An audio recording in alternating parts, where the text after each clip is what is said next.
Welcome to the Stratfor podcast. I'm Fred Burton with Clint Emerson, who has a new book coming out called The Right Kind of Crazy: My Life as a Navy SEAL, Covert Operative, and Boy Scout from Hell.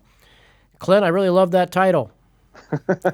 Hey, thanks. It took a whole lot of brains to figure that one out. Well, I know that your first book, 100 Deadly Skills, was really a fun read. I really enjoyed that. Well, I appreciate that. I'm glad you like it. Some people, are worried by it. I like to joke that it's, the most popular book sitting next to a man's toilet. But interestingly enough, it sat on the New York Times list for 8 months. And I don't say that to boast. I say it because it's interesting that people are finally taking some ownership in their safety and security posture, which it wasn't like that before. So 100 Deadly Skills was a creative way to get people to start really thinking and being more aware about their surroundings and what bad guys could potentially do. And then, of course, how to fend them off if you find yourself in a bad situation. Oh, I think you did a real good job with that, and I certainly love the drawings in your book. And we write a lot about personal safety and so forth, and business continuity, and just taking care of yourself here at Stratfor, too. Now, I've been keeping track of Stratfor for years now, and like I was hinting, I don't think I'm smart enough to be on a Stratfor podcast. But your articles are awesome and in depth, and I've definitely leveraged them time and time again, especially when I was deploying. That's awesome. We love to hear that. Tell me a little bit about The Right Kind of Crazy. What is the genesis for that, and what are you trying to convey? Right Kind of Crazy is a different kind of military memoir. It's definitely different than other SEAL books, and people joke that, like, when we get our Trident and when we become Navy SEALs, that's when we sign our book deals. But there's so many of us who've put our stories out there. But the reality was I found it interesting with 100 Deadly Skills.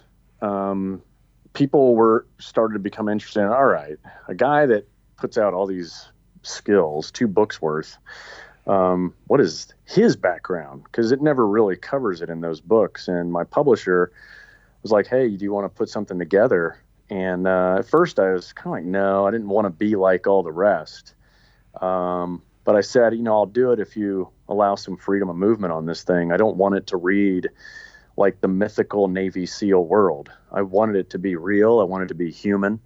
And I wanted to convey a lot of different themes. And it was difficult to put it together and establish a lot of different themes without confusing the reader. So in short, it's an underdog story. It's a bad decisions make great stories kind of book. So I list out, I tell you all my bad decisions. I don't follow the myth of, what some Navy SEAL books follow. I follow more of reality, which is we are a bunch of common guys doing uncommon stuff. And I think it's a fun read. I think it's a roller coaster for sure. It weaves personal life together with military life. But the right kind of crazy is what you're looking for with guys like us.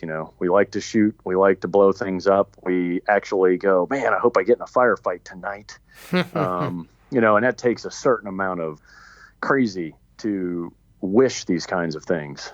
Clint, I've been fortunate to have been around a fair number of former SEALs and special operators in my career, and certainly the kind of work that you have done is simply amazing.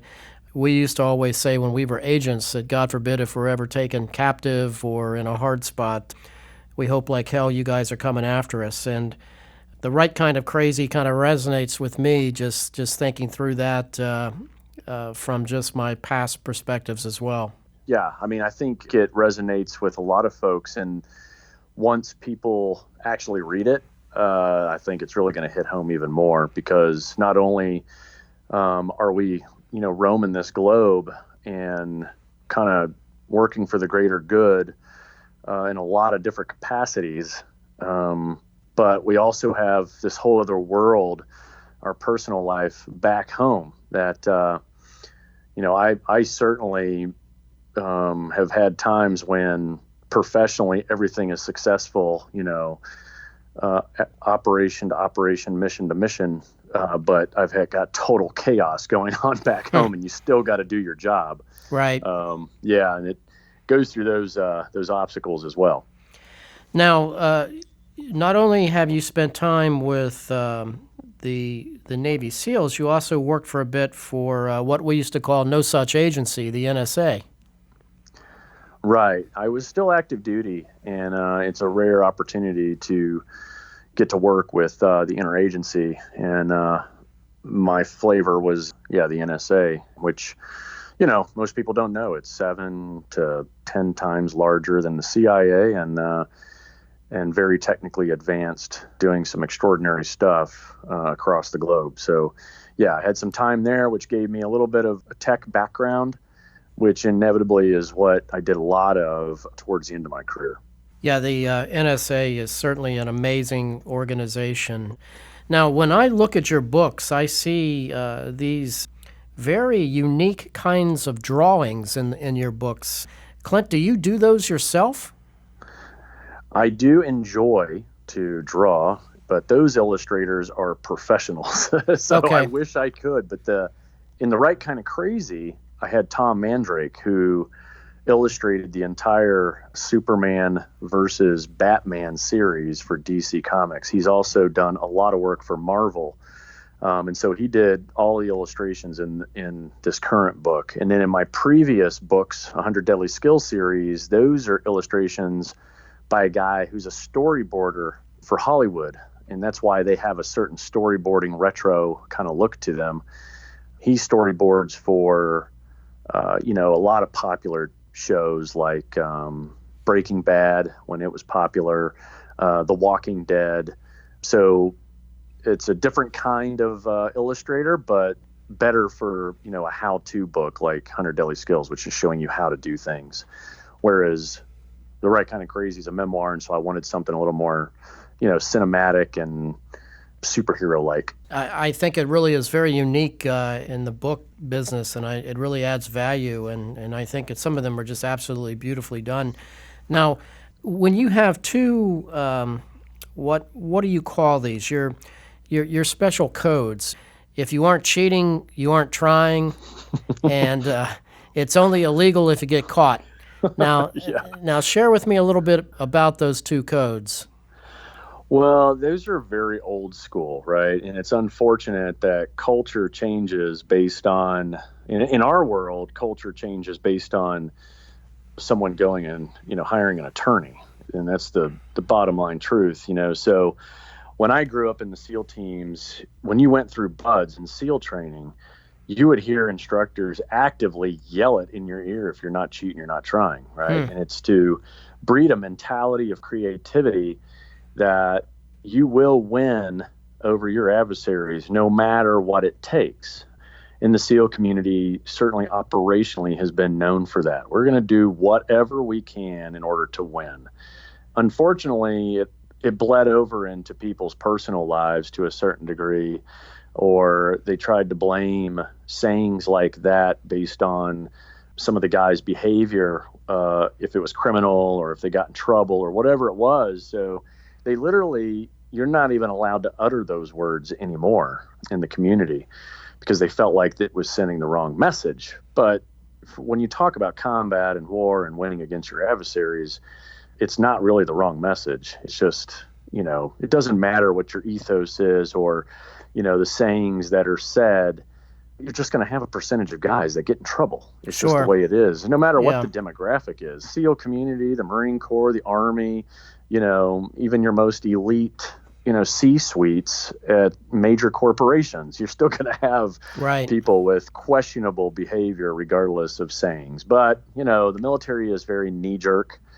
As soon as something bad happens, they react almost over the top a lot of times. And so, if you're not cheating, you're not trying, and it's only illegal if you get caught, all kind of went away. But I feel like This book certainly tries to resonate it once again, bring it to life, and explain it a little better. And that's very well said. I was a cop before I was an agent, and certainly I would always just shake my head at the amount of trouble that cops and agents can get themselves into. So I know exactly what you mean when you say that.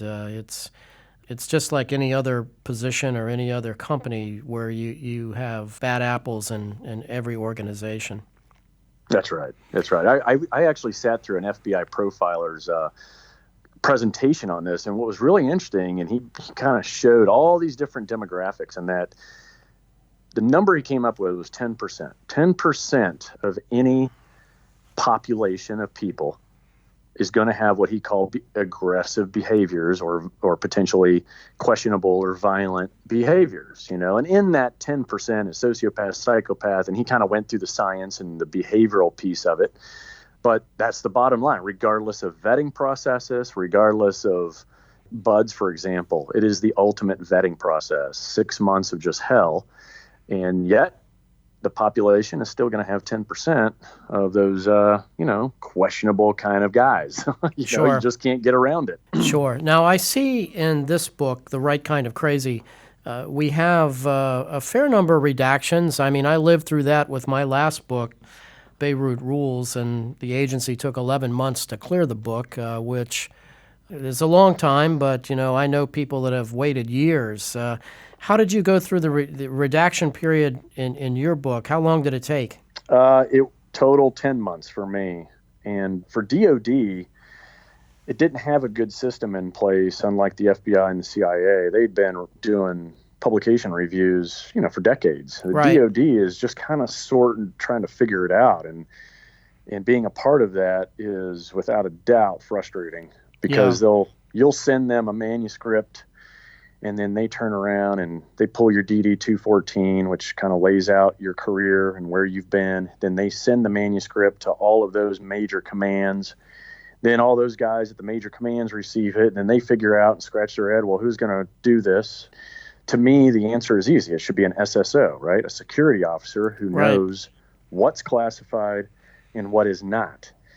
And what they end up doing is they just give it to whoever's available, and it's a collateral job amongst a bunch of other collateral jobs that one person is already doing. And so and this is at each major command. So for me, the FBI reviewed it, JSOC reviewed it, SOCOM reviewed it, WARCOM reviewed it. And so you can imagine. So the Pentagon is just herding cats, and then the cats don't really want to do the job anyway. And so they read it, and they go through and they redact, and then it all gets consolidated back to the Pentagon, and then the Pentagon takes everything, puts it all together into one manuscript, and hands it back to you. And unfortunately, it's very subjective, is what I found out. It's based on what that person thinks is sensitive, not what really is sensitive. And I came up with a quote that I think best represents them. When in doubt, black it out. Right? I think that's what they ultimately end up doing. So for all you future, authors, writers out there, be prepared. It is not an objective process.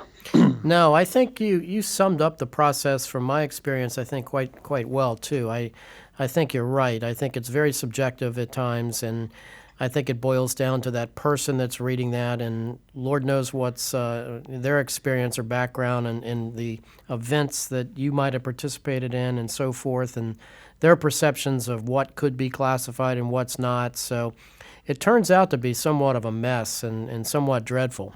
Yeah, you're correct. And we had a bunch of stuff redacted, and there are places in the book where you see maybe a paragraph redacted. That paragraph is actually equivalent to 5 pages, but we weren't going to publish a book with 5 pages in a row of blackout, because it just isn't fair to the reader.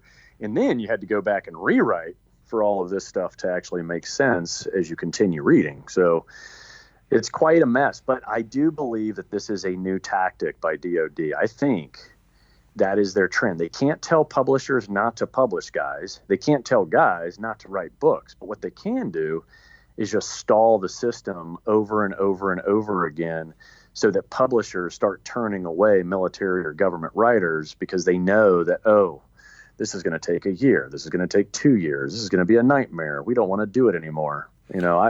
at least in my community, I know for a fact people think that way. Like, how can we just prevent this altogether?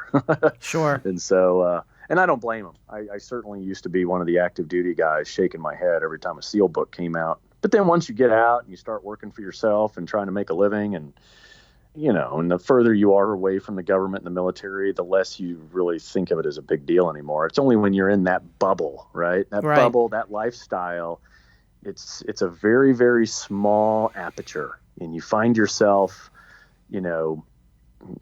very like prejudiced against everything. And then when you get out and you see and then you go, oh wait, this is the real world. You start going, whatever. I used to think that way, not anymore. Clint, well, after a lifetime in special forces and the elite teams such as SEAL Team 6, where do you see the future of these elite groups being? I mean, we see the success from, you've had a very successful career post-military with your books and so forth, and we see the films, your Zero Dark 30 films. We see SEAL Team TV shows. We see all kinds of interest in special forces activities, the killing of bin Laden and so forth. But where do you see the special forces community going over the next 20 years? I think that's a great question. I think in recent history, special operations community has actually started to strategize a lot like your interagencies, and the communication between everyone has been exceptional, where it wasn't like that before. Here we are on the anniversary of, the Iranian hostage deal. That was the beginning of special operations actually starting to communicate with other people, right? Because it was a huge failure. So a lot of lessons learned from that is what's made special operations so surgical and so dynamic today. And I think in the future, it's only going to get better and be leveraged more and more often. In my experience, whether I was working for a Democrat or a Republican, the one common tool that was always utilized in the Oval Office was special operations, right? So everyone likes it across the board.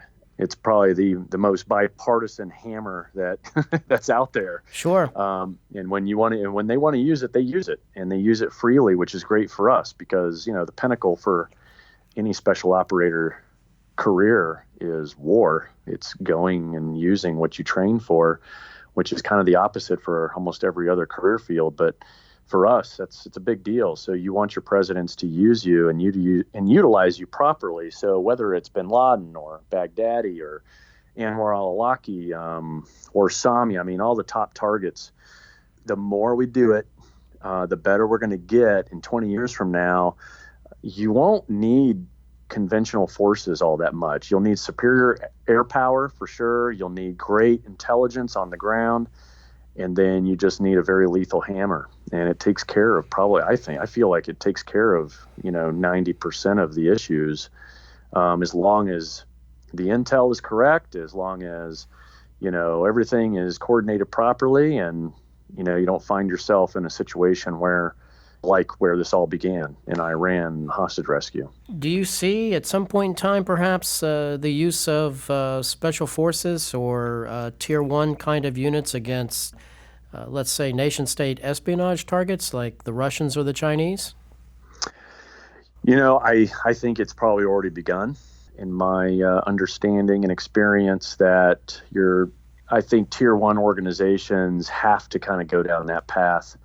When you have that kind of experience on the battlefield, organizationally or just leadership-wise, it's a natural next move. It's a paralleling effort to have those types of guys also play a part against the higher level or Tier 1, what I call Tier 1 countries, when you're really going head-to-head with the Russians, the Chinese, or anybody else. I think it makes perfect sense. And by the way, our adversaries have been doing that for quite some time. It's Russian military that is very good at operating against U.S. government operations and assets, as you probably already know. Yeah, without a doubt. Well, I really thank you for what you have done, Clint, for our country and your service, and certainly the right kind of crazy, I think it's going to do well if it's anything like the success that we saw with 100 Deadly Skills. So thank you for being on Stratfor Talks today, and we really appreciate it.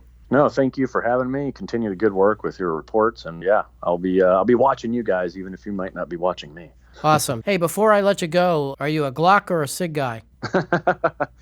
It depends. Am I swimming across a beach?